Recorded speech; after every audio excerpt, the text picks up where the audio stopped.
Ia ficar ouvindo mais. Misericórdia, Senhor, essa voz rouca. Amém. Hoje, aprove ao Senhor mais uma vez nos direcionar. Vê se não desligou aí, pastor. Amém. Amém. Graças a Deus. Desculpa. Amém. Graças a Deus. Graças. Se não der, Não tem, pastor. amém. Graças a Deus. Amém.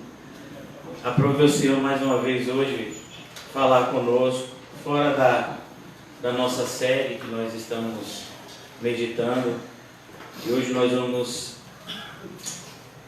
pensar um pouco, refletir acerca de uma frase: a tragédia de um amor mal direcionado.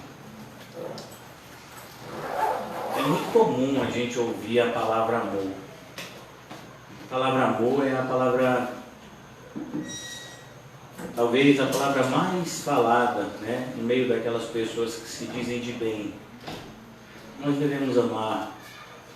Algumas pessoas, né, acham que devem amar os seus familiares, outros acham que devem amar os necessitados. Cada pessoa tem a sua visão acerca do amor, mas é uma unanimidade que nós precisamos nos amar. Mas o Senhor Jesus, Ele nos dá uma visão completamente diferente do significado da palavra amor e de como nós devemos amar efetivamente.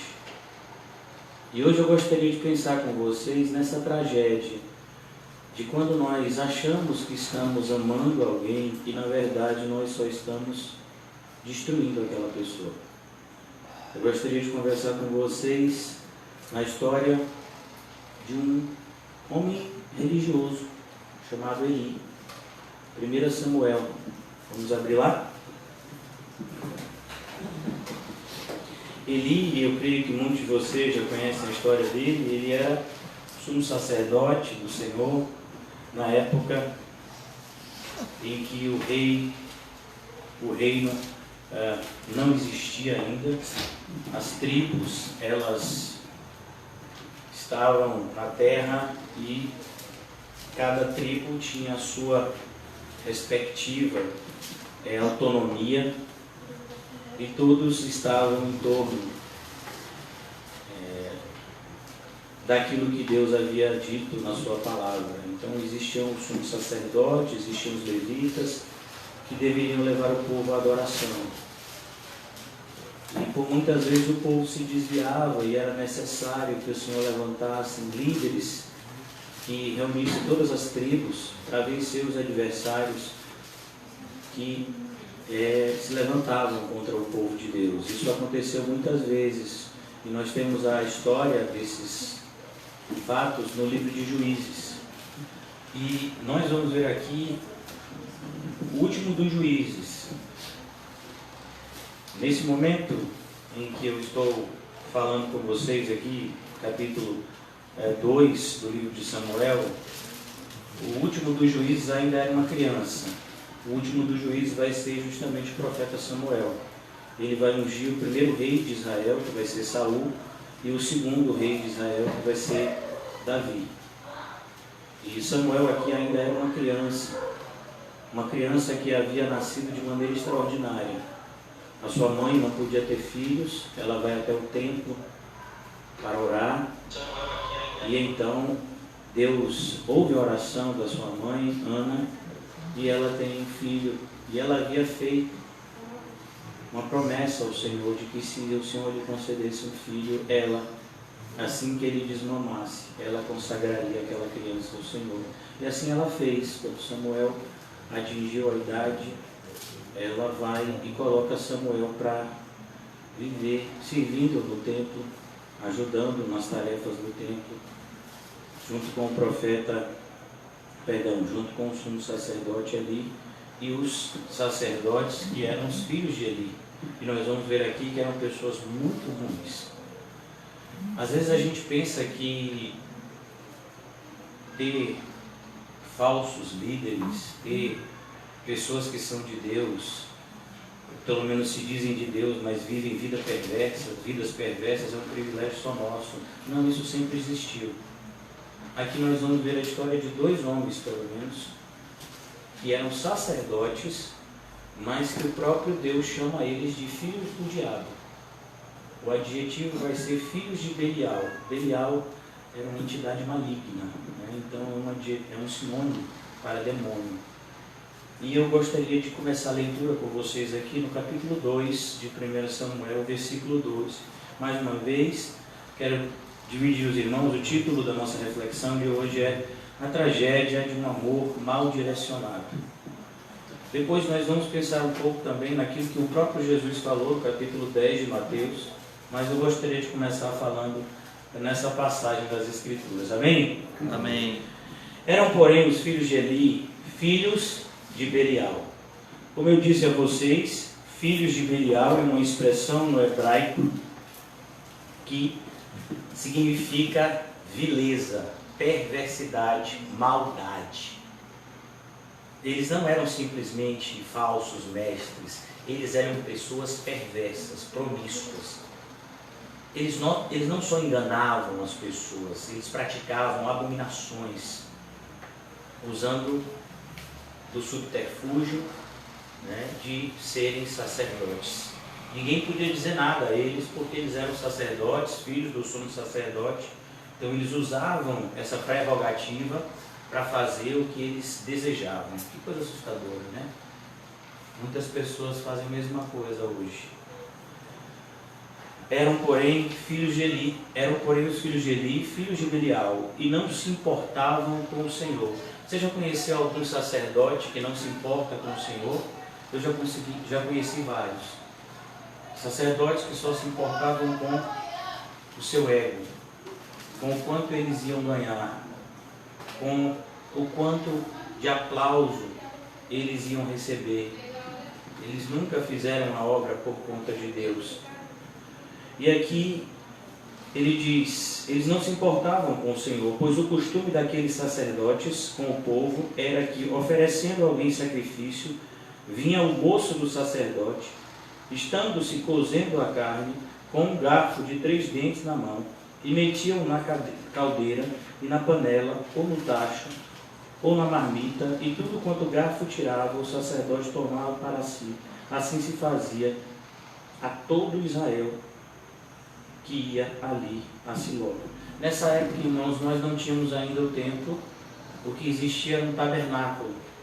Então, era um conjunto de tendas que formava aquele lugar de adoração, onde todo Israel vinha adorar, pois era lá que ficava a Arca da Aliança, que desde a época de Moisés simbolizava a presença de Deus no meio do seu povo. E lá dentro do tabernáculo ficavam os utensílios que eram usados para que se sacrificasse aquilo que o Senhor havia predito, né? Nós temos lá nos livros, né, da lei, principalmente no livro de Levítico, toda a ordem, né, de sacrifícios que eram determinados para que o povo fizesse para com Deus. E grande parte desses sacrifícios eram sacrifícios de animais. Esses animais eram cortados de acordo com o que o Senhor havia determinado. Uma parte desse sacrifício era dado aos sacerdotes, outra parte era dada aos próprios ofertantes, outra parte deveria ser queimado, a melhor parte deveria ser queimada ao Senhor. Mas os filhos de Eli não permitiam que isso acontecesse. A melhor parte que deveria ser do Senhor, eles colocavam a mão e pegavam para si. Muitas vezes, quando algum sacrifício devia ser totalmente queimado ao Senhor, como era no caso dos sacrifícios holocaustos, eles também faziam isso. Eles tinham o hábito. E todo Israel sabia disso. Versículo 15, perdão. Também antes de se queimar a gordura, só se podia mexer no sacrifício depois que a gordura fosse queimada, pois a gordura deveria ser oferecida ao Senhor. A melhor parte do alimento deveria ser oferecida ao Senhor. Vinha um moço do sacerdote e dizia ao homem que sacrificava: dá essa carne para assar ao sacerdote, porque não aceitará de ti carne cozida, senão crua. Se o ofertante lhe respondia, queime-se primeiro a gordura e depois tomarás quanto quiseres, então ele lhe dizia, não, porém hás de mandar agora, senão tomá-la-ei à força. Olha que coisa assustadora. O que nós vemos hoje em dia, que as pessoas praticamente tomam dinheiro à força das pessoas na igreja, prometendo coisas que jamais se cumprirão, porque Deus não disse que as faria. Pessoas, que são colocadas contra a parede. Eu já ouvi o testemunho, de pessoas dizendo que muitas vezes não iam para a igreja porque não tinham dinheiro. E se ele fosse para a igreja na hora da oferta, se ele não levasse nada, todo mundo ia ficar olhando para ele de forma estranha. Então ele não ia para a igreja nesse dia, embora muitas vezes ele quisesse ouvir alguma coisa de Deus. A que ponto nós chegamos no Evangelho? Aonde nós ouvimos pessoas dizer que se você der algum dinheiro a Deus, fique tranquilo que você está salvo. Como se Deus não tivesse requerido de nós arrependimento e fé. Amém. Basta você ter dinheiro para comprar, basta você ter dinheiro para dar, e as pessoas dizem que você está salvo. Isso não é novo, irmãos. Isso sempre existiu.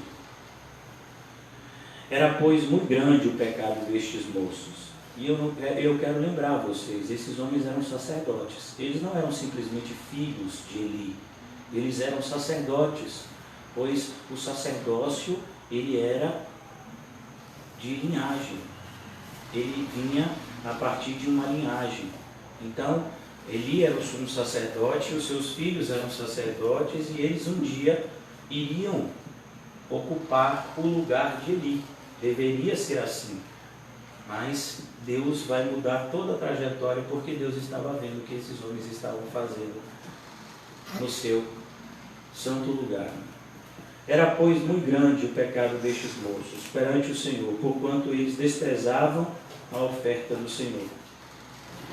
Aqui, nos versículos 18, nós vamos ver a descrição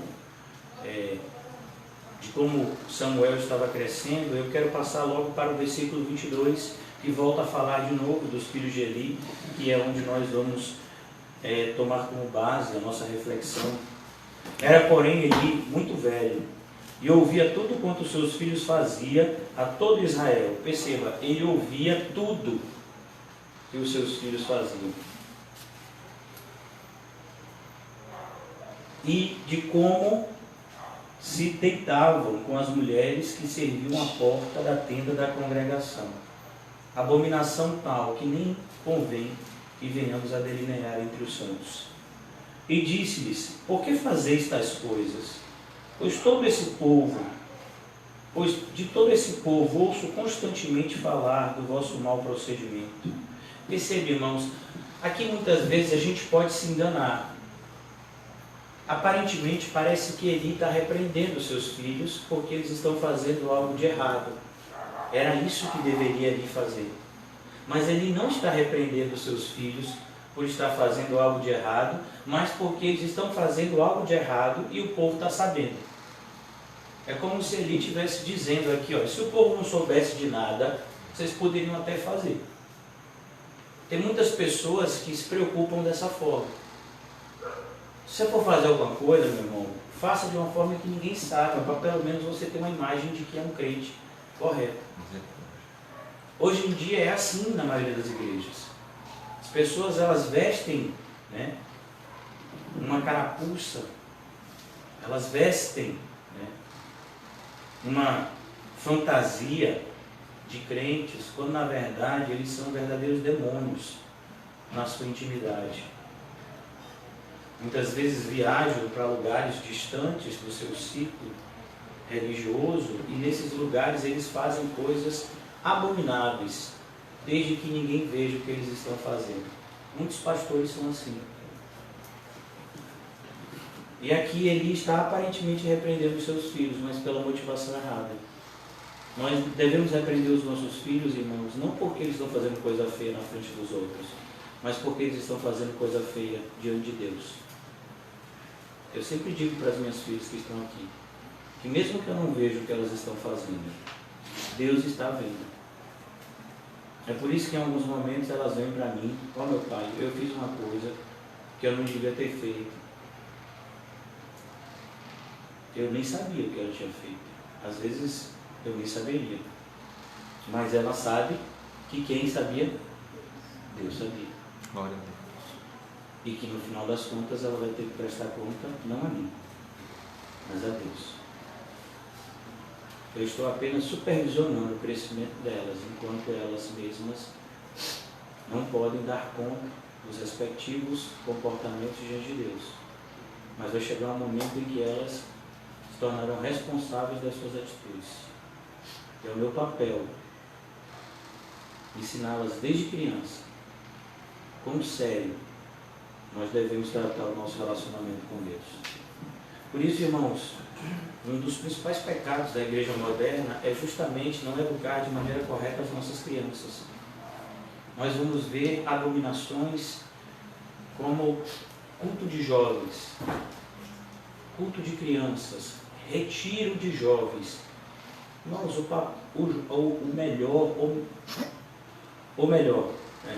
o único lugar que uma criança e um jovem devem estar é junto com os adultos, aprendendo a se tornar homens e mulheres crentes. Onde já se viu crianças tendo um culto específico para elas? Adolescentes tendo um culto específico para eles. E normalmente quem é o pastor de jovem? É aquele homem que não cresceu. Nós temos no Brasil, um que é um dos maiores pastores, um dos mais conhecidos, maiores não porque é um apóstata, mas um dos mais conhecidos é um tal de pastor Lucinho, lá de Lagoinhas. Ele é muito famoso entre os jovens. E esse homem é um herege, é um apóstata. Ele faz coisas assim que eu creio que até o diabo fica com vergonha. E os jovens idolatram esse pastor, porque ele é um velho que não cresceu. Já deve ter, eu creio que ele deve ser mais velho que eu, já deve ter mais de 40 anos, eu tenho 41, mas fala numa linguagem parecendo que está falando, parecendo um mundano falando. Ah, não, é porque eu tenho que falar a linguagem dos jovens. Não, os jovens têm que aprender a falar como um homem. Os jovens não têm que ter alguém que fale como eles, não. Eles têm que se esquecer de gíria. Eles têm que se esquecer daquilo que o mundo tenta implementar na mente deles. E eles precisam se tornar homens e mulheres de Deus. Porque o que tem acontecido hoje, a geração de hoje é a geração de Ofni e Finéias. Pessoas que têm pais irresponsáveis, que não disciplinaram seus filhos quando deveriam. E estão assistindo os seus filhos crescerem como abominações dentro da casa de Deus. Ah, mas eu não quero que o meu filho saia da igreja. Seu filho nunca esteve na igreja. Seu filho nunca foi regenerado. Ah, mas se eu exortar de maneira muito dura, eu vou afastar. De quem? Então a gente precisa entender, irmãos, que amar alguém, muitas vezes, vai significar dizer coisas duras a essas pessoas. Coisas tão duras que essas pessoas se afastarão da gente temporariamente, até que elas possam cair em si. Não foi assim com o filho pródigo? Eu quero a minha herança. Você quer o quê? Eu quero a minha... Então tá bom, toma sua herança. Vai embora. Você não quer ir embora? Bora. Não, tem na parábola lá o pai pedindo para o filho ficar? Você já leu isso? Eu nunca li. E olha que esse capítulo 15 para mim é extremamente impactante. Eu tenho um amor muito especial, pois Deus me falou comigo em diversos momentos, esse capítulo 15 de Lucas. Mas em momento nenhum o pai disse para o filho: filho, fique, por favor, não vá embora, não faça isso, eu amo você. Não, você quer seu dinheiro? Você quer ir embora? Pode ir. Sabe, é preciso que os pais possam agir como os pais. Sabe, irmãos, eu gostaria que você deixasse marcado aqui. Eu quero mostrar uma das partes da Bíblia que eu com certeza vai escandalizar você, como já escandalizou a muitos no passado. Deuteronômio capítulo 13. Eu creio que você devia ter. Se você não tem essa passagem marcada na sua Bíblia, eu vou pedir para você que marque. Marque essa passagem na sua Bíblia. E quando você chegar em casa hoje de noite, não só vocês que estão aqui hoje, mas aqueles que estão me assistindo pela internet, quando você chegar em casa hoje de noite, leia todo o capítulo 13 e ore a Deus. E peça que Deus, Deuteronômio 13, a partir do versículo 1, e peça que Deus fale com você. Peça que Deus mostre para você se você tem falhado nessa passagem aqui. Quando o profeta ou sonhador se levantar no meio de ti e te anunciar um sinal ou prodígio, e suceder o sinal ou prodígio de que eu te houver falado, e disser, vamos após outros deuses que não conhecestes e vamos, não ouvirás as palavras deste profeta ou sonhador, porquanto o Senhor vosso Deus vos prova para saber se amais ao Senhor. Qual é o verbo que nós estamos vendo aqui? Amor. Amar. Você entendeu o que está sendo dito até agora? Vai chegar uma pessoa que vai dizer, amanhã de manhã o dólar vai estar tal preço. Amanhã de manhã, às 5h45 vai chover e às 6 horas vai parar de chover. E isso vai acontecer. Aí você vai dizer, meu Deus, esse camarada de ver o futuro, esse profeta é de Deus. Aí ele vai dizer para você coisas totalmente diferentes daquilo que Cristo nos ensinou. Mas esse homem fez prodígios entre nós. Por que Deus permitiu que isso acontecesse? Para provar você. Para ver se o seu amor está na palavra de Deus e no Deus da palavra, ou em sinais e prodígios, como tantas pessoas. As pessoas às vezes perguntam, pastor, mas determinada igreja que o senhor diz que prega heresia, milagres acontecem lá todos os dias. Claro que acontece, tem que acontecer. É necessário que os falsos profetas produzam sinais e prodígios, para, se possível, enganar os próprios eleitos, porque se não acontecesse isso, Jesus não voltaria. Esse é um dos sinais de que Jesus está voltando. A multiplicação dos prodígios, dos milagres que serão feitos por falsos mestres, falsos profetas. Esse não é o nosso ponto. Eu quero falar, eu quis falar isso agora apenas para abrir os olhos de alguns. Não ouvirás a palavra desse profeta, versículo 3, ou sonhador, porquanto o Senhor vosso Deus vos prova, para saber se amais o Senhor vosso Deus de todo o vosso coração e de toda a vossa alma. Quem foi que falou assim com a gente? Jesus. Quando perguntaram, qual é o maior de todos os mandamentos? Amar a Deus de todo o nosso coração, alma, força e entendimento. Versículo 4, andareis após o Senhor vosso Deus, e a Ele temereis, guardareis os seus mandamentos, ouvireis a sua voz, e a Ele servireis, e a Ele vos achegareis. É a Ele que nós devemos seguir, porque dele, por Ele e para Ele são todas as coisas. É a Ele que nós devemos amar. Esse profeta ou sonhador será morto. O que vai acontecer com esse homem? Morto. Ah, então o senhor está dizendo que a gente tem que matar? Não. A gente tem que matar a influência desses homens na nossa vida. Porque se a gente não matar a influência deles vai matar a nossa fé. Os falsos profetas, irmãos, são pessoas extremamente astutas. Eles contam com a ajuda da mais astuta de todas as criaturas que o Senhor Deus já criou, a serpente. Ela está ao lado deles quando eles falam as suas palavras persuasivas, querendo nos afastar da mensagem da cruz. Cuidado, irmãos. Vosso Deus, esse profeta ou sonhador será morto, pois pregou rebeldia contra o Senhor, vosso Deus, que vos tirou da terra do Egito e vos resgatou da casa da servidão, para vos apartar do caminho que vos ordenou o Senhor, vosso Deus, para andardes nele. Assim eliminarás o mal do meio de ti. O que é que o apóstolo Paulo diz que a gente tem que fazer com os falsos mestres? Fazê-los calar. A influência deles é perigosa. Evitá-los de toda forma. Cuidado com Alexandre o Latoeiro. ele tem resistido fortemente às nossas palavras. Cuidado, pois nos últimos tempos muitos apostatarão da fé, dando ouvido a espíritos enganadores, seguindo a doutrina de demônios. Foge desses que têm aparência de piedade, negam entretanto o seu poder. Foge desses, é o que diz o apóstolo Paulo. Agora essa é a parte que eu gostaria de refletir com vocês antes que nós possamos voltar a Samuel. Se o teu irmão, está ouvindo isso? Se o teu irmão, filho da tua mãe, se o teu filho, tua filha, ou a mulher do teu amor, você está ouvindo isso, irmão? Ou teu amigo a que amas, como a tua alma,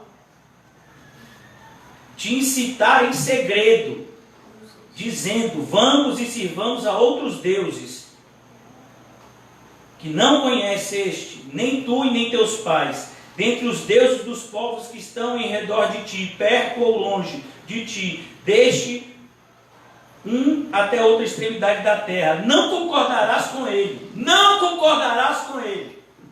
Por que você acha que os covardes não entram no reino dos céus? Por causa disso aqui, ó. Ficar calado em determinados momentos é um grande pecado. Não concordarás com eles, nem o ouvirás, não olharás com piedade, não o pouparás, nem o esconderás. Mas certamente o que? O matarás. E você sabe o que é? Que ele vai dizer agora? A tua mão será a primeira contra ele. Você é o pai, você é o primeiro que tem que jogar pedra. Não é você que é o pai? Você é o pai do falso profeta? Pois é você que tem que jogar a primeira pedra. Você acha que Jesus estava brincando? Abra aqui comigo, por favor, capítulo 10 de Mateus, rapidamente. Capítulo 10 de Mateus. Eu creio que muitos hoje estão assustados. Não poderia ser diferente. Capítulo 10 de Mateus.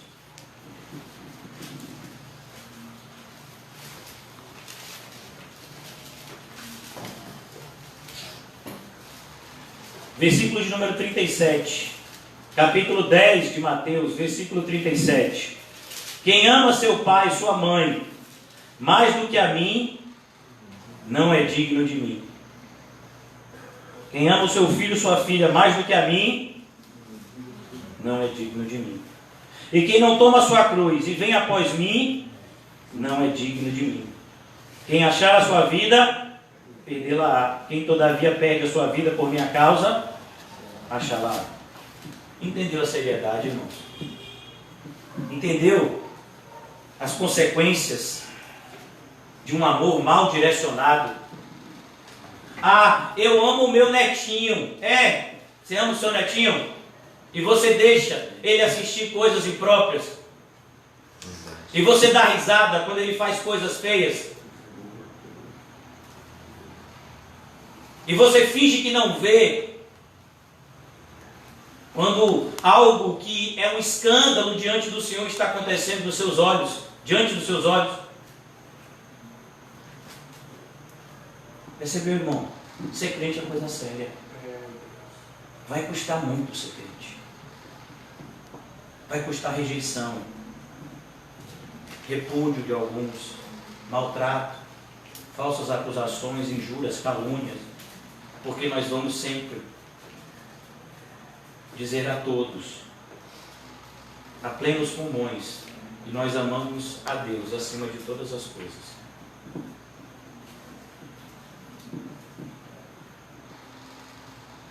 Eu não ia falar sobre essa experiência que eu tive ultimamente, mas eu vou dizer para os irmãos. Todos vocês sabem que eu tenho um filho. Antes de me casar, eu tive um filho. Não era cristão ainda. Não me casei com a mãe do meu filho. E o meu filho, eu tenho procurado de todas as formas ter algum tipo de influência evangélica na vida dele, apesar de muitas vezes ser podado. Meu filho hoje já vai fazer 13 anos. E muitas vezes eu percebo que ele tem sido influenciado por coisas do mundo e ele tem deixado de me honrar como deveria. Isso, há muito tempo eu estava orando por isso, já há alguns anos. Quando foi na última semana, essa última semana, inclusive foi o meu aniversário, eu estava falando com ele e eu disse para ele, eu tive uma conversa com ele que eu nunca tinha tido ao longo desses 13 anos. Pai, meu filho, eu te amo. Eu te amo muito. Mas eu tenho percebido que você não tem demonstrado reciprocidade nesse amor. E a partir de hoje eu não vou ligar mais para você. Não vou mais ficar mandando mensagens para você como eu mando. Mas você saiba que eu vou continuar te amando da mesma forma. Eu só quero demonstrar para você que as suas atitudes são erradas. E que eu não vou fazer de conta que não estou vendo o que você está fazendo de errado. E quando eu fiz isso, irmão, que eu desliguei o telefone, eu chorei muito.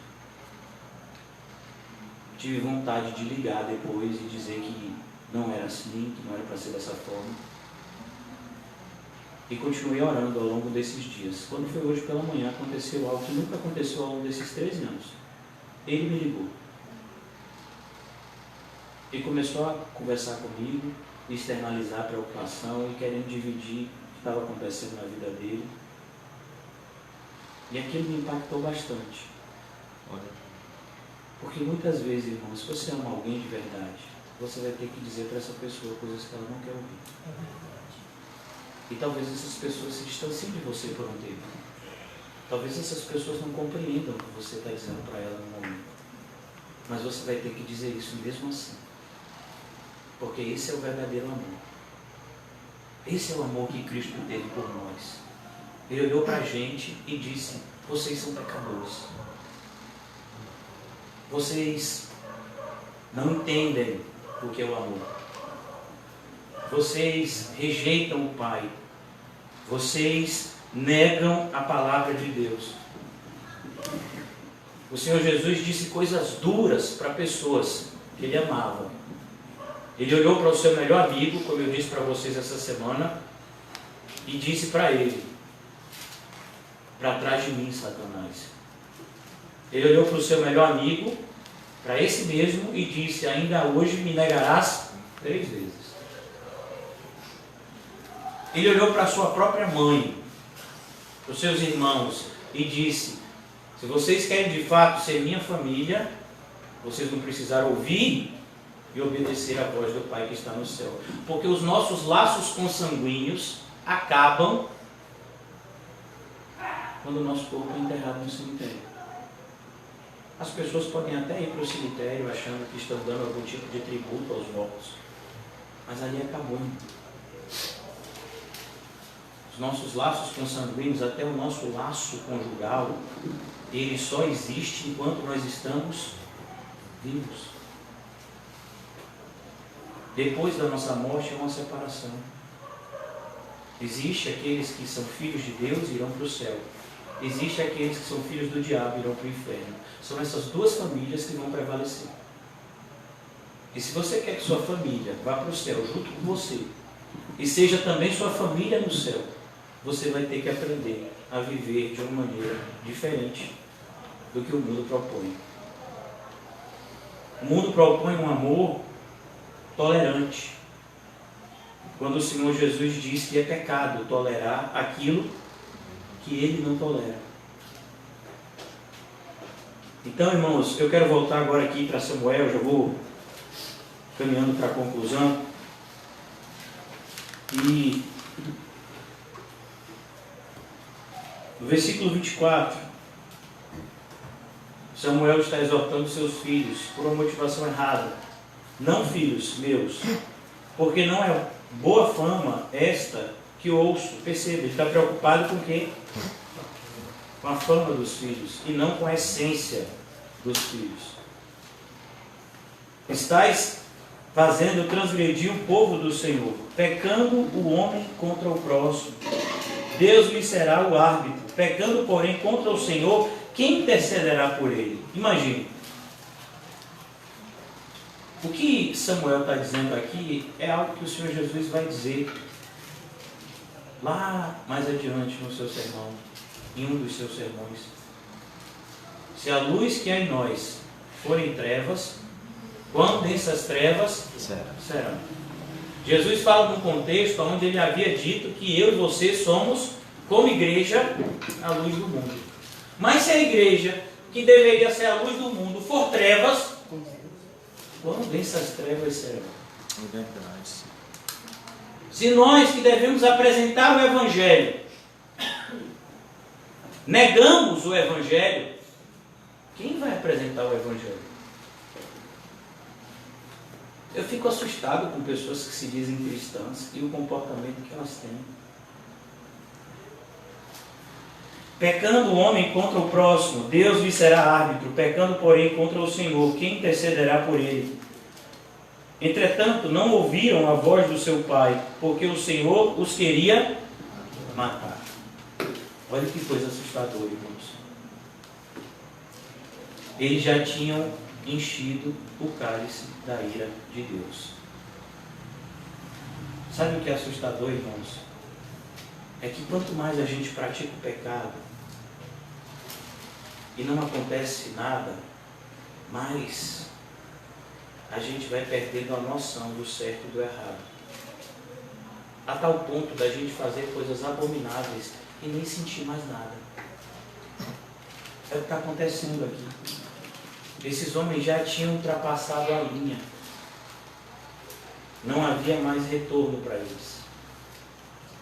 Infelizmente, isso tem acontecido na igreja do Senhor. Tem pessoas que já transpassaram essa linha. Nós não sabemos, mas Deus já sabe. Pessoas que já encheram o cálice da ira de Deus. E que Deus está apenas deixando elas por um tempo. Como um boi sendo engordado para o dia da matança. Daí a importância, irmãos, de como cristãos estarmos constantemente nos examinando. Para que jamais chegamos a esse ponto. Então, aqui no versículo 26, mas o jovem Samuel crescia em estatura e no favor do Senhor e dos homens. Olha a diferença, irmãos. Sabe? Olha a diferença. Percebam, o mesmo ambiente em que cresceram os filhos de Eli foi o ambiente que cresceu Samuel. Não, a culpa não é do meio. É a pessoa. Sabe? Aqui, a partir de agora, o Senhor vai repreender Eli.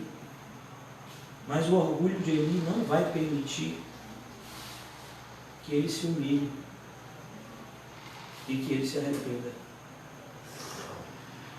Veio um homem de Deus a Eli e lhe disse: assim diz o Senhor, não me manifestei na verdade à casa de teu pai, estando os israelitas ainda no Egito, na casa de Faraó? Olha que coisa.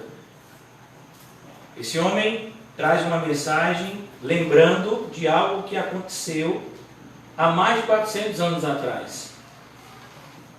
Essa narrativa aqui, nós já estamos próximos do reinado de Saul. Saul começou a reinar por volta do ano 1040 a.C. Davi reina no ano 1000 a.C. O povo saiu do Egito por volta do ano 1440, 1400 a.C. Então, ele volta atrás e diz, se lembra de toda a sua família, todos os seus antecessores, que desempenharam a mesma função que você, mas você se esqueceu qual era a sua função. Qual é a função sua, crente? Amar a Deus acima de todas as coisas e ao seu próximo como a você mesmo. Se você não estiver fazendo isso, você não é apto a fazer nada para Deus. Não sou eu que estou dizendo, não. A palavra diz que sem amor, tudo é inútil. Não está falando desse amor romântico que até Renato Russo canta. Não, está falando do amor santo. Primeiro para com Deus. E o nosso amor para com Deus reflete no nosso amor para com o próximo. E aqui nós vamos ver. Esse homem vai exortar a Samuel, mas o orgulho de Samuel não permite que ele se arrependa.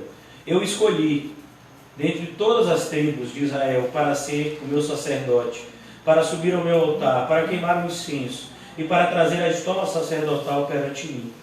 E dei à casa de teu pai todas as ofertas queimadas dos filhos de Israel. Existia, irmão, um salário para os sacerdotes, designado pelo próprio Deus. Por que pisais aos pés os meus sacrifícios e as minhas ofertas de manjares que ordenei se me fizesse na minha morada? E tu, por que honras os teus filhos mais do que a mim? Eu poderia dizer, e você, por que honra o seu pai e a sua mãe mais do que a mim? Por que você honra a sua esposa mais do que a mim? Por que você honra a sua própria vida mais do que a mim? Por que você faz isso? Perceba se esse não é um pecado da igreja moderna, irmão. Eu vejo pessoas que colocam frases nessas mídias sociais apaixonadas pelos membros da sua família e não tem qualquer zelo pelas coisas de Deus. As pessoas, eu conheço pessoas, irmãos, na nossa igreja que estão debaixo dessa mesma maldição. Honram mais os seus filhos do que a Deus. Honram mais marido, neto, neta, casamento. Honram tantas outras coisas, muito mais do que a Deus.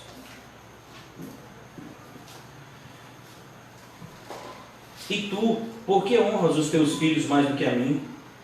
Para tu e eles vos engordardes das melhores de todas as ofertas do meu povo de Israel. Olha que coisa. Quando você olha para a obra de Cristo como meio de sustento, você já perdeu o foco. Uma vez eu vi um pastor presbiteriano dizendo que tudo que ele queria era receber um salário digno como pastor. Um sujeito desse não pode nem ser pastor. Ah, não, mas está escrito que digno de dobrar dos honorários, né, é o pastor que pastoreia bem. Meu filho, aquela palavra ali, honorários, não tem nada a ver com a nossa palavra salário. A ideia de honorários ali, irmãos, é a ideia de sustento.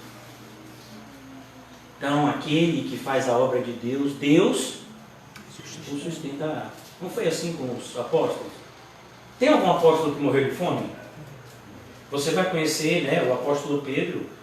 A tradição nos conta que morreu crucificado em Roma, de cabeça para baixo, ao seu pedido. O apóstolo Paulo decapitado. O apóstolo Mateus, né, foi esfolado vivo, se eu não me engano, e depois crucificado no chão. Eu nunca vi nenhum apóstolo morrer de fome. Nem o apóstolo João, que foi para a ilha de Patmos, que tinha pouquíssimo alimento lá para os presos, nem ele morreu de fome. Porque o Senhor Jesus disse para a gente que não deveríamos nos preocupar com o que comer e com o que vestir, pois Ele nos alimentaria e nos vestiria. Mas nós vemos hoje pessoas que olham para a fé como se fosse um mercado, aonde se compra e vende. Então Deus me deu inteligência, eu vou escrever alguns livros bíblicos e vou ganhar dinheiro com isso. Deus me deu inteligência, eu vou conquistar diplomas e vou fazer vários congressos e seminários ganhando dinheiro com isso. Não era assim não, nunca foi assim.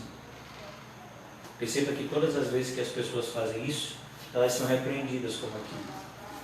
Quando o Senhor Jesus diz a respeito do mercenário, sabe o que é o mercenário? É aquele que trabalha por salário. Então, o pastor que trabalha por salário, ele é o quê? Mercenário. Não sei o que eu estou dizendo, não, é a Bíblia. A palavra mercenário, lá em João, capítulo 10, se eu não me engano, é a palavra assalariado. Nós trabalhamos e nos afadigamos para a glória de Deus, fazendo de tudo para com todos, para, se possível, salvar alguns. Spurgeon já dizia: alguém que não está fazendo de tudo para outros irem para o céu, com certeza esse também não vai. E aqui nós vamos ver que para Eli e os seus filhos, o sacerdócio era apenas uma forma de se dar bem. Como hoje em dia, abrir um centro de recuperação é uma forma de se dar bem. Abrir uma igreja é uma forma de se dar bem. Fazer alguma obra de caridade é uma forma de se dar bem. Ainda mais se você for uma pessoa que sabe mexer com as mídias sociais. Se você sabe usar o Instagram, o Facebook, você vai conseguir conquistar muitos seguidores e, consequentemente, dinheiro, fazendo aparente obra de caridade. É isso que a gente tem visto. Versículo de número 30. Portanto, diz o Senhor Deus de Israel: na verdade, dissera eu, que a tua casa e a casa do teu pai andariam diante de mim perpetuamente. Porém, agora diz o Senhor: longe de mim tal coisa, porque aos que me honram, honrarei. Porém, aos que me desprezam, serão desmerecidos, ou serão desprezados. Será que esse versículo, irmãos, caducou? Porque a igreja evangélica de hoje, irmãos, é uma igreja que despreza o Senhor. A saúde da maioria das pessoas é mais importante do que a glória de Deus. O dinheiro para a maioria das pessoas é mais importante do que a glória de Deus. A família da pessoa é mais importante do que a glória de Deus. Ó, pastor, eu não estou indo para a igreja, porque se eu for para a igreja, eu vou criar um problema muito sério na minha casa. E aí, meu filho? Ó o caso de Eli aqui. Esse é o seu destino? Eu parei de ir para a igreja, eu abandonei tudo, porque senão ia causar um grande problema na minha família. Pois é, então eu quero te dizer que o seu nome é Ali. E o seu destino vai ser igual ao dele. Ah, mas essa palavra é muito dura, pastor. O senhor está sendo intolerante, intransigente. Eu não, meu filho, eu só estou lendo e interpretando uma passagem das Escrituras. Se você não concorda comigo, o seu problema não é comigo, o seu problema é com a Bíblia. Eu já li com vocês Deuteronômio 13, não li? Eu já li com vocês Mateus 10, não li? E estou lendo aqui com vocês 1 Samuel 2. Estou lendo o que o Senhor está dizendo. Mas as pessoas não têm ouvidos para ouvir o Senhor. As pessoas têm mais ouvidos para ouvir notícias sobre o coronavírus do que notícias sobre o Senhor. O coronavírus, ele foi um alerta de Deus para mostrar que a maioria dos ditos cristãos estavam com o seu coração no mundo e não em Cristo. Então aqui, irmãos, ele vai continuar essa exortação. Esse homem de Deus, sempre quando Deus precisa falar com o seu povo, ele envia um homem de Deus. Um homem de Deus. Porém agora diz o Senhor: longe de mim tal coisa. Versículo 31. Eis que vem dias em que cortarei o teu braço e o braço da tua casa e de teu pai, para que não haja mais velho nenhum em tua casa. Você imaginou isso? Ele está dizendo: na sua família vai todo mundo morrer. Vocês não vão mais me servir. O serviço de vocês eu rejeito. Quem dera tivesse alguém que fechasse a porta para que as pessoas não viessem me adorar debalde. Malaquias, capítulo 1. Várias vezes o Senhor fala: ou você me adora de todo o coração, ou não me adora. Pois ao morno eu vomitarei. Até o gato quer ouvir, né? No dia da chuva ele não queria ouvir, agora ele está querendo, né? Tem crente que é igual esse gato. Vamos lá? Terminar? Versículo 32. E verás o aperto da morada de Deus. E é um tempo bom, um tempo com o bem que fará Israel, e jamais haverá velho em tua casa. O homem, porém, da tua linhagem, a quem eu não afastar do meu altar, será para te consumir os olhos e para te entristecer a alma. E todos os seus descendentes da tua casa morrerão na flor da idade. Você já imaginou ouvir isso de Deus, irmão? Eu vou matar todo mundo da sua família, porque você não tem sido fiel a mim. A quem mais é dado, mais é cobrado. Nós estamos falando aqui de um sumo sacerdote que havia se esquecido do seu ministério. E o Senhor está dizendo: a quem mais é dado, mais será cobrado. Temos uma igreja bíblica. A quem mais é dado, mais será cobrado. Versículo 34. Ser-te-á por sinal o que sobreverá aos teus 2 filhos, Ofni e Finéias. Ambos morrerão no mesmo dia. Então suscitarei para mim um sacerdote fiel.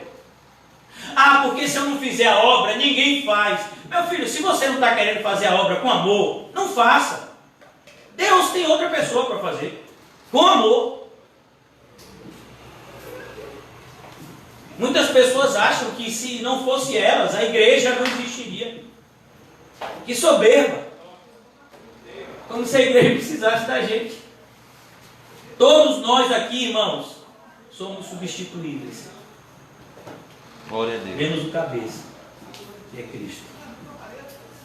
Eu e você estamos aqui hoje, mas chegará um momento no tempo em que não estaremos mais. Mas a igreja de Cristo ainda estará de pé. Só vai,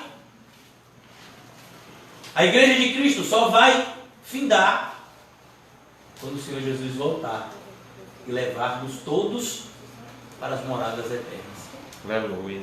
Até lá, sempre existirão os Samuéis que vão ser regenerados e vão servir de todo o coração, alma, força e entendimento ao Senhor. Porque se não for assim, é melhor que não seja de forma nenhuma. Eu particularmente, irmãos, eu fico muito triste quando eu vejo pessoas que estiveram conosco e saíram. Mas eu fico mais triste quando eu vejo pessoas que ainda estão conosco, mas o coração dessas pessoas está no mundo.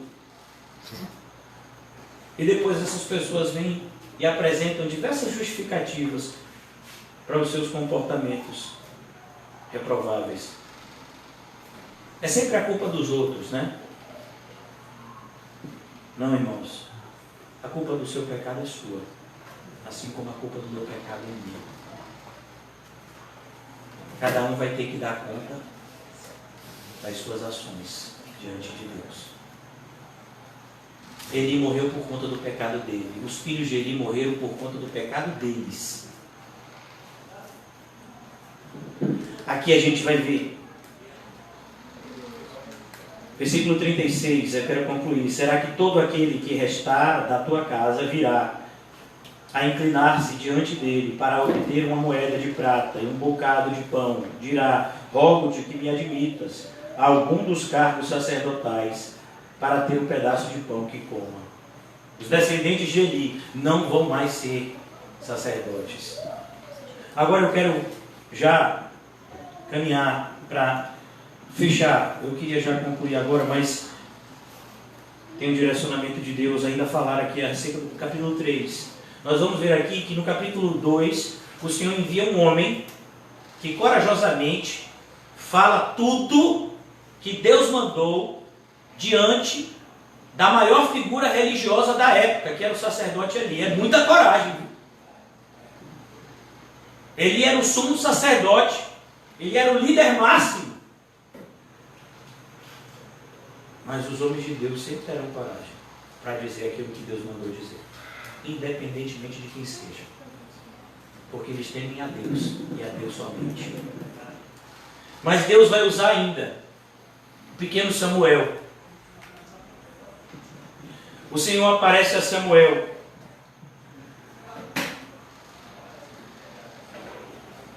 E dá um recado a Samuel. Eli sabe que Deus falou com Samuel e questiona Samuel qual foi o recado que Deus deu.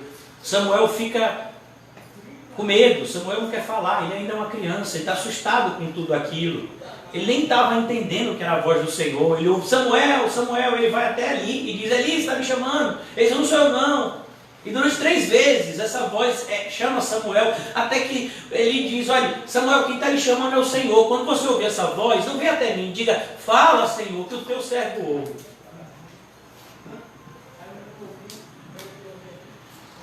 Versículo 10 do capítulo 3. Então veio o Senhor e ali esteve e chamou como das outras vezes: Samuel, Samuel. Este respondeu: fala, porque o teu servo ouve. E disse o Senhor a Samuel: eis que vou fazer uma coisa em Israel, a qual todo o que ouvir lhe tirarão ambos os ouvidos. Quer dizer, irmãos, que o Senhor vai fazer uma coisa que as pessoas vão ficar perplexas. Todo mundo achava que ele era um sumo sacerdote correto, que a sua linhagem, né? Às vezes a gente diz assim, eu já ouvi muitas vezes: ah, mas ninguém é perfeito. O pastor Nizam tem as suas falhas, né? Assim como todos nós. Às vezes eu vejo alguns irmãos ainda falando assim. Irmãos, eu tenho as minhas falhas, com certeza, e luto contra cada uma delas, mas o que eu não posso fazer aqui é pregar qualquer coisa fora da palavra de Deus, ou que Deus não me mandou. Se algum dia eu fizer isso, é obrigação de vocês me repreender. Um homem de Deus não pode jamais deixar de falar o que Deus manda diante do povo de Deus, inclusive quando isso for desagradar aos seus ouvintes. A responsabilidade que eu tenho é muito grande. Naquele dia suscitarei contra Eli tudo quanto tenho falado com respeito à sua casa. Começarei a cumprir. Perceba, o Senhor já havia avisado a Eli anos antes, e Eli não mudou nada. Sabe, às vezes a gente ouve a exortação e aí a gente finge que deu atenção, e no outro dia a gente volta a fazer as mesmas coisas. E aí parece que a gente diz assim: ah, eu acho que o Senhor vai, sabe, eu acho que no final das contas o Senhor nem vai ligar para essas coisas de errado que eu estou fazendo. Você acha mesmo? Você acha que o Deus que é santo, santo, santo, vai deixar você que se diz crente viver uma vida de impiedade e depois vai te levar para o céu? É sério que você pensa assim? É sério? O que você acha que Jesus diz no capítulo 7 de Mateus? Apartai-vos de mim, malditos, todos vocês que praticam a iniquidade. Sabe para quem Jesus está dizendo isso? Para pessoas que fizeram milagres, profetizaram e expulsaram demônios. Algum de vocês já fez isso? Pois é, pessoas que fizeram isso vão ouvir do Senhor: apartai-vos de mim. Olha que coisa, irmãos. O fato de Deus não repreender alguém no pecado não significa que Deus não julgará o pecado dessa pessoa. Ele julgará. Naquele dia suscitarei contra ele tudo quanto tenho falado com respeito à sua casa. Começarei e o cumprirei. Porque já lhe disse que julgarei a sua casa para sempre, pela iniquidade que ele bem conhecia, porque os seus filhos se fizeram execráveis. Olha a palavra, irmãos. Os seus filhos se fizeram execráveis. Sabe, irmãos, essa palavra execrável é uma palavra que você não vai encontrar muito na Bíblia, é uma palavra bem específica no hebraico, que significa amaldiçoaram a Deus ou blasfemaram contra ele. Os sacerdotes, eles amaldiçoaram a Deus. Vocês imaginam isso? Eles estavam dentro do templo amaldiçoando a Deus. E ele não estava fazendo nada. Ah, mas eles são meus filhos, sabe como é? É a juventude, né? Sabe como é a juventude? Não, eu não sei como é a juventude não. Como é? Como é a juventude? Vamos lá, me diga aí.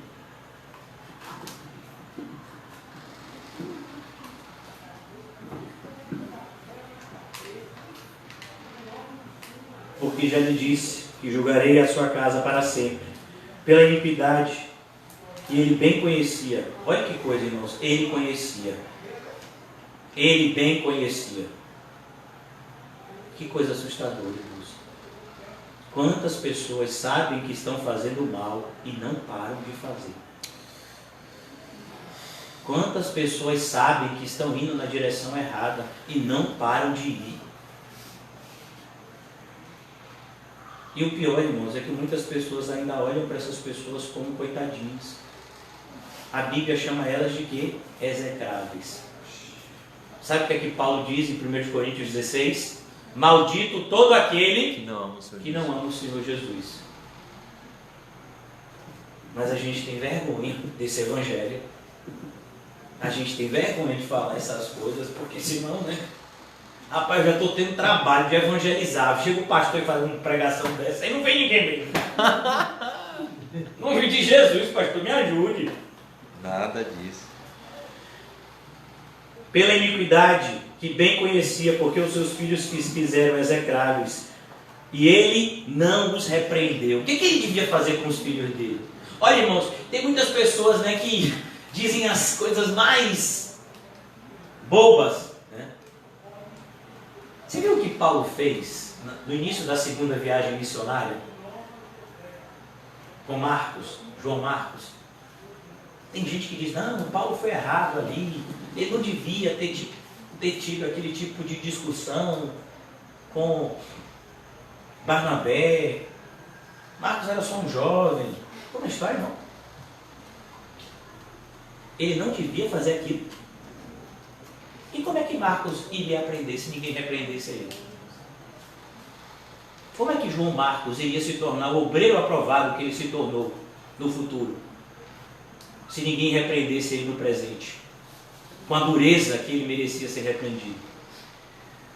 A obra de Deus não é brincadeira. Foi o próprio Senhor que disse, maldito aquele que coloca a mão no arado e olha para trás. Foi o que João Marcos fez.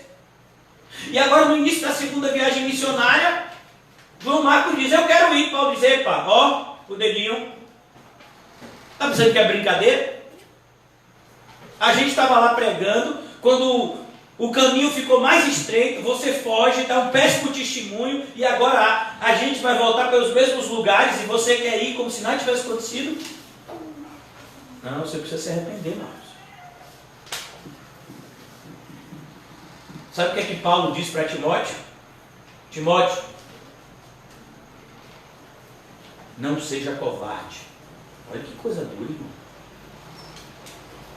Paulo escreve a Timóteo e diz, Deus não tem te dado espírito de covardia. Sabe o que é que Paulo está dizendo, irmãos? Timóteo, seja homem. Olha que coisa dura. De repente Timóteo está escrevendo para Paulo, ô Paulo, o senhor não sabe, Paulo, os crentes aqui de Éfeso, meu filho é tudo avarento.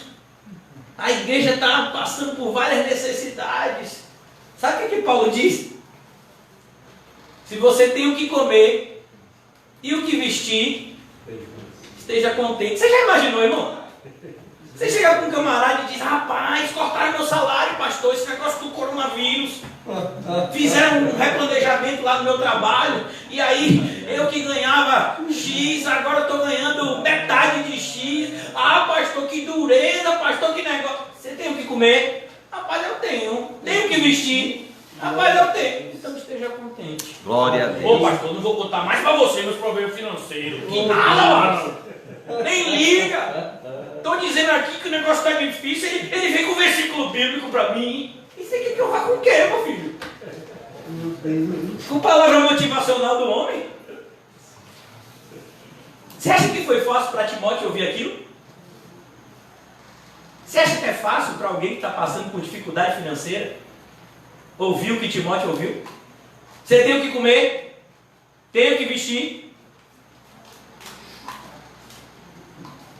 Por que Paulo falou isso para Timóteo? Porque ele amava. Quando a gente ama, a gente trata assim. Quando a gente não ama, a gente faz como ele fez. Isso é um amor mal direcionado, que vai acabar em destruição e condenação para todos.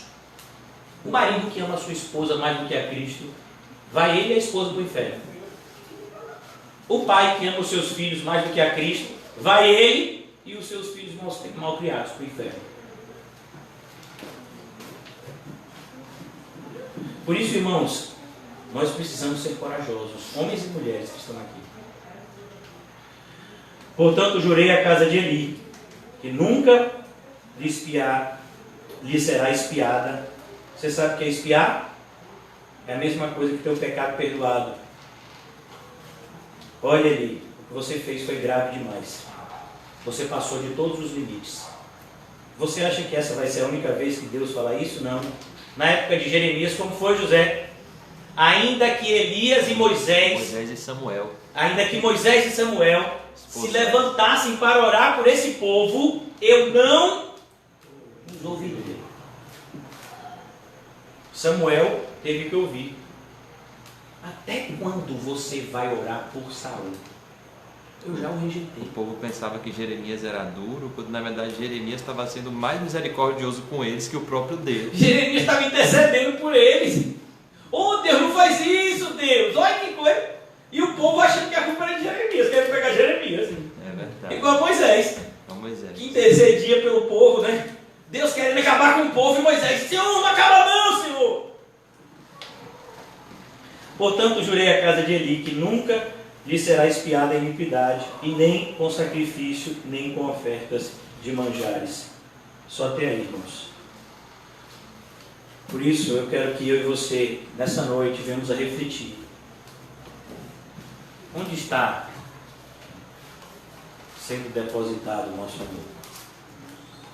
De que forma nós temos demonstrado amor ao nosso próximo? Porque, de fato, eu tenho que amar o meu próximo como a mim mesmo. Mas que tipo de amor é esse? É o amor que tudo crê. Crê em quê? Crê em quê esse amor? Às vezes as pessoas que colocam 1 Coríntios 13, 7, se não me engano, elas não fazem a mínima noção do que está escrito ali. O amor que tudo crê. Crê em quem, irmãos? Em Deus. Você tem que amar as pessoas a ponto de dizer a elas a verdade. Olhe, se você não se arrepender, você vai para onde? No inferno. Não adianta que eu interceda por você. Eu não posso te salvar. Eu só posso orar por você e te ensinar o caminho por meio da palavra e do testemunho. Você tem que crer nisso, irmãos.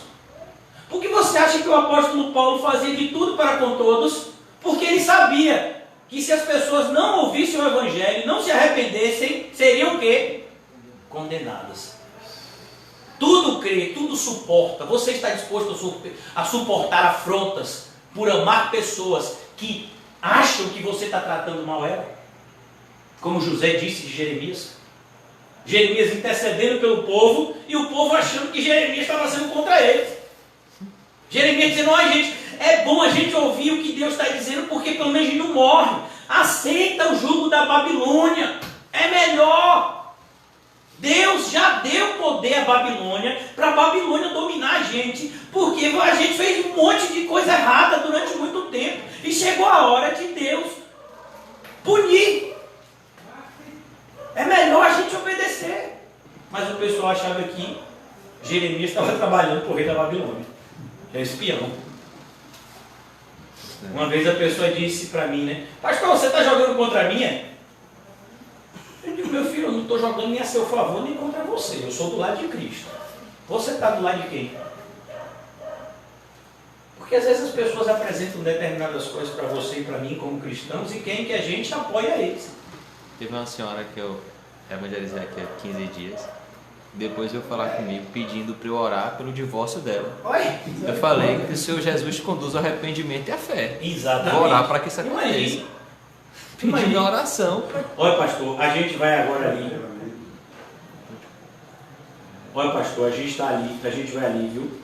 Assinar um contrato corrupto com o governo. se o contrato der certo, vai ser bênção, que eu vou abençoar a igreja. Olha aí por contrato corrupto. Olha que coisa, irmão. Já imaginou? Pastor, eu estou indo ali matar o meu inimigo. Ore para a bala ser certeira. Você já imaginou que coisa assustadora os crentes de hoje? Então, irmãos, a gente precisa tomar cuidado. Sabe? Nosso amor. Tudo crê, tudo suporta, tudo sofre. Paulo foi maltratado por um homem que ele amava em Cristo Jesus. Sabe quem é? O carcereiro. Você acha que aquele carcereiro tratou Paulo bem? Você já conheceu um soldado romano? Você já viu os filmes épicos daquela época?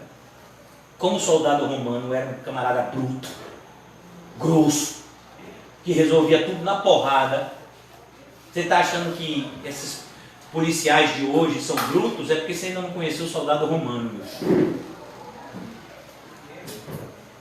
Existia uma máxima no exército de Roma, que em latim, né, no português seria mais ou menos assim: a sorte favorece os bravos. Sorte e fortuna, negócio assim, no latim, né? Essa era a máxima dos soldados. Tudo deles era meio ignorância. A ponto que aquele homem era tão bruto que quando ele pensou que os prisioneiros tinham fugido, ele pegou a espada dele e é o quê? Você acha que uma pessoa que não é, sabe, sangue no olho, vai fazer isso? Um covarde, meu filho, ia fazer o quê? Ia dar uma corrida, meu filho, é que o Império Romano me acha nunca mais. O apóstolo Paulo tinha apanhado junto com Silas.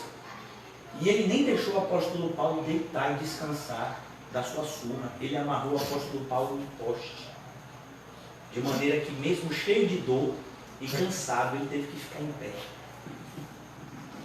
Foi assim que aquele homem tratou Paulo. E como foi que Paulo tratou aquele homem? Imagine, você vê um camarada que lhe tratou bem mal e ele está indo se suicidar. O que é que você faz? O que tem que fazer? Faze depressa. Socorro, Jesus. Não é não? Eu vou me matar, eu vou me matar. Olha, essa faca não está amolada não. Você quer eu pego na mão de Reginho. É assim que faz. É os crentes de hoje, meu filho. O que foi ajudar o irmão? Né? Rapaz, ladrão bom é ladrão o quê? Morto. Por isso que minha mulher fica com pena. Eu não tenho pena não. Pega ladrão, tem que descer a porrada mesmo. Crente. Foi na hora do assalto. Já imaginou, irmão, crente? Quando pega ladrão tem que bater nele, meu filho. Parece esse miserável. Crente. Dizendo isso. Você já imaginou, irmão? Que assustador. Pois é, Paulo. O camarada que tratou Paulo mal. Quando pensou em se matar, Paulo disse: não faça isso, estamos todos nós aqui. O que eu devo fazer para ser salvo? Você dava uma dica para esse homem, ou você dava uma de Jonas? Eu é que não vou pregar Jesus, ele que vai com fé, ele que o carrega. O que você faria para uma pessoa que lhe tratou muito mal? O que eu preciso fazer para ser salvo? Você vai pregar o evangelho para essa pessoa? Ó, varão. Sinceramente, é isso que 1 Coríntios está dizendo. Tudo crê, tudo sofre, tudo espera. Por Cristo, irmãos. Amém. Paulo não está dizendo para você ter um amor tolerante em relação aos ímpios que são entes queridos seus, não. Porque isso não é amor. Jesus olhou para os seus irmãos e disse que eles estavam longe de Deus. Jesus olhou para os seus discípulos e disse que eles ainda precisavam nascer de novo. Sabe? É importante que a gente fale para as pessoas a verdade. Porque se a gente não falar a verdade para as pessoas, quem é que vai falar? Você acha que Deus colocou você na sua família por acaso, filho? Você acha que você se casou com sua mulher por acaso? Você teve filhos por acaso? Você é filho de alguém por acaso? Não, irmãos, Deus nos colocou na nossa família com uma função: ser luz. E o amor que nós temos por essas pessoas precisa ser um amor que, acima de tudo, seja um amor salvífico, que demonstre a elas a salvação de Cristo e que atraia a elas. para essa mesma salvação. Por isso nós precisamos repensar. Que direção nós temos dado ao nosso amor? Eu sei que a maioria de vocês aqui amam pessoas, familiares principalmente, mas como nós estamos demonstrando esse amor? É o que vai dizer se esse amor é correto ou não. Quando a esposa de Jó falou algo errado, Jó disse o quê? Coitada da minha mulher, perdeu os filhos todos, é normal, é por isso que ela falou essas bobagens. Jó disse o quê? Você está falando de maneira insensata. Deus deu, Deus tirou. Bendito o nome do Senhor. Nós teríamos, será? Será que nós teríamos essa mesma coragem de Jó? De colocar o nosso casamento em risco por falar a verdade de Deus? Será que nós estaríamos dispostos a afastar os nossos filhos por conta do nosso bom testemunho? Eu não posso falar nada com meu pai, porque tudo meu pai é Bíblia. Não posso falar nada com ele. Tudo ele fica levando de Bíblia, de Jesus. Cuidado, irmãos. Porque haverá um dia de prestações de contas. E se você de fato ama alguém, você deseja que essa pessoa vá para o céu com você. Esse é o único amor verdadeiro. Quando você deseja que alguém vá para o céu.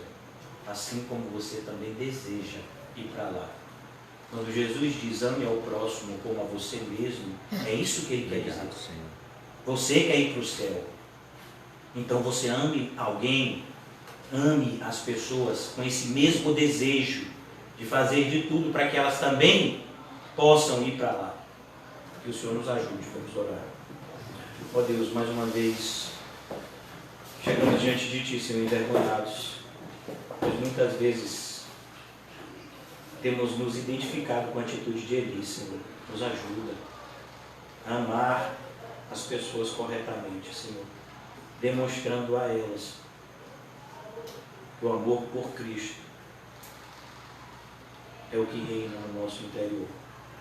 E que somente amando a Ti, Senhor Jesus, acima de todas as coisas, estaremos aptos a amar as pessoas de maneira correta. Nos ajuda, Senhor, na compreensão dessa afirmação tão clara, mas ao mesmo tempo tão dura de ser absorvida, por conta de termos um amor sentimental e não espiritual. Ajuda-nos, ó Pai. Abençoa a vida dos nossos irmãos, como o irmão José já orou no começo. Mais uma vez apresentamos a vida de Dylan, de César, de Lane, da irmã Osana, Senhor, da irmã Gisele, da pequena Helena. Em especial, Senhor, eu quero orar pela minha família, que tem sido constantemente atacada, Senhor, para que eu venha negar o Teu nome e abandonar a Tua obra. Ó Senhor, que isso não aconteça. Ajuda-nos, Senhor, a cumprirmos os Teus propósitos, que são santos e maravilhosos. Que cada vez mais, Senhor, possamos enxergar a realidade ao nosso redor, não por meio dos olhos carnais, mas por meio dos olhos espirituais. Que a fé em Ti nos concede, Senhor. Abençoa-nos na noite de hoje e nos despede em paz. Dai-nos dessa paz que o mundo jamais conheceu, mas que aqueles que conhecem a Cristo usufruem dela. Dai-nos, Senhor, dessa paz. Em nome de Jesus. Amém. E graças a Deus. Amém, irmãos? Salve-se mutuamente com o olhar santo. E não se esqueça de dizer a você mesmo: se for para amar alguém, ame de maneira correta.